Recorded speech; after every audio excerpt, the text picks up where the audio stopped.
6 days dekat Penang, this is day 3. So memang subuh-subuh dah bangun untuk pergi Penang Hill nak catch sunrise. Make sure korang beli online tiket dulu. So bila datang tu just redeem je dekat kaunter 6 suku macam tu.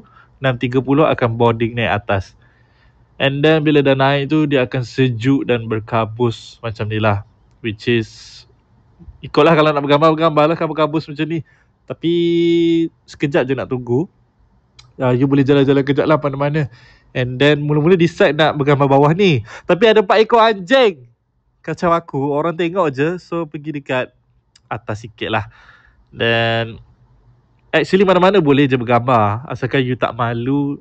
I literally letak tripod je untuk bergambar.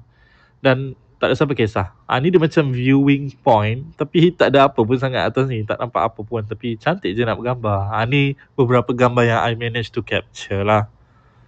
Dengan tak malunya guna tripod seorang diri.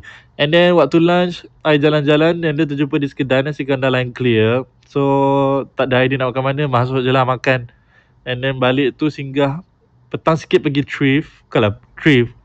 Macam tengok-tengok kedai. Ini suka depan my hotel je. Nothing interesting sangat. Baju lelaki pun tak banyak. Dia more to minimalistic. And then nak pergi another Fujiyama. Yang hari tu jauh sikit. Ni dekat sikit. Rupanya I salah pergi. This one Tokyo number 18 ni macam more to woman punya vintage barang. I nak pergi yang Fujiyama Vintage Store. Rupanya dekat belah atas. So ada 2 dekat sini.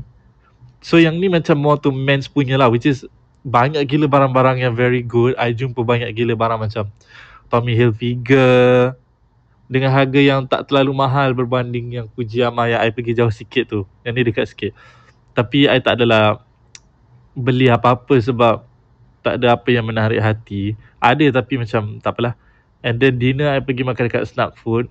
Literally sebelah my hotel, depan pintu. Dinner pula makan dekat Roti Bakar Hutton Lane. And then nothing much I did. So itu je lah untuk day 3. Bye.